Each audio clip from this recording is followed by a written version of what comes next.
तिरोडा येथील जागृती सहकारी पतसंस्थेमध्ये सुमारे 42 कोटी रुपयांचा गैरव्यवहार झाल्याचा आरोप करत संतप्त ठेवीदारांनी जागृती फाईट ग्रुपच्या बॅनरखाली तीव्र आंदोलन सुरू केले आहे.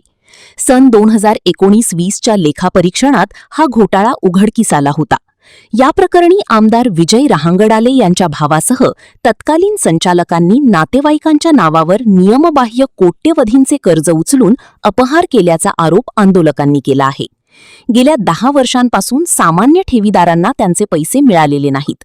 तसेच विद्यमान संचालक मंडळ शासनाच्या एकरकमी परतफेड योजनेची OTS अंमलबजावणी करण्यास टाळाटाळ करत असल्याचा आरोपही करण्यात आला आहे. विद्यमान संचालक मंडळ बरखास्त करून दोषींवर गुन्हे दाखल करावेत आणि ठेवीदारांचे पैसे व्याजासह परत करावेत या मागण्यांसाठी हा निषेध मोर्चा काढण्यात आला असून मागण्या मान्य न झाल्यास आंदोलन अधिक तीव्र करण्याचा इशारा देण्यात आला आहे.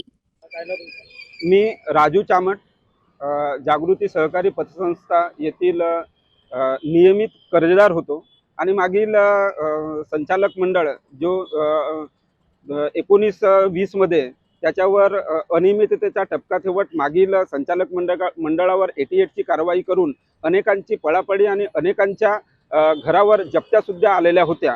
त्यामध्ये त्या संचालक मंडळामध्ये विशेष करून आमदार साहेब विजयजी रहांगडाले तिरोडा गोरेगाव क्षेत्र यांचे भाऊ त्या ठिकाणी उपाध्यक्ष म्हणजे नियोजित असे संचालक मंडळ होते. त्यांनी सुद्धा अनेक प्रकारच्या ठेवी गबन करून स्वतःच्या नावावरच नव्हे तर आपल्या रिश्तेदारांच्या नावावर अनेक मोठे कर्ज घेऊन जवळजवळ 42 करोड रुपयाच्या ठेवी गबन केल्याच्या अनियमिततेचा टपका ठेवत लेखापरीक्षकांनी त्याच्यावर गुन्हा नोंद केला होता. आणि त्यानंतरही तो गुन्हा नोंद केल्यानंतर नवीन संचालक मंडळ आल्यावर जे नियमित कर्जदार होते, ठेवीदार होते, यांच्या ठेवी हेतुपुरस्पर त्यांनी बाजूला ठेवून त्यांच्या ठेवी अजूनपर्यंत जवळजवळ 10 वर्ष या ठेवीला पूर्ण झाले आहेत.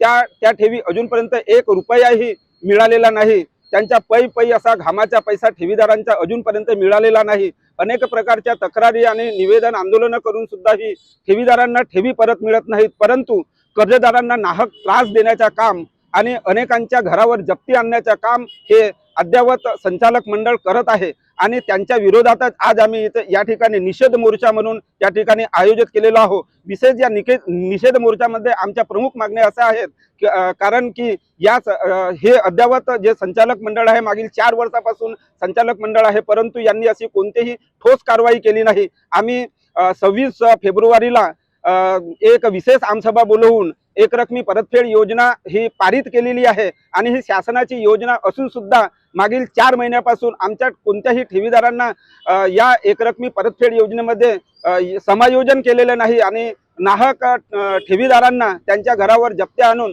अनेकांचे घरे आणि संपत्तीवर ताबा ठेवण्याचे हे काम करत आहेत. त्यामुळे यांना गुन्हा दाखल करून यांना बरखास्त करण्यात यावे हीच माझी मागणी आहे.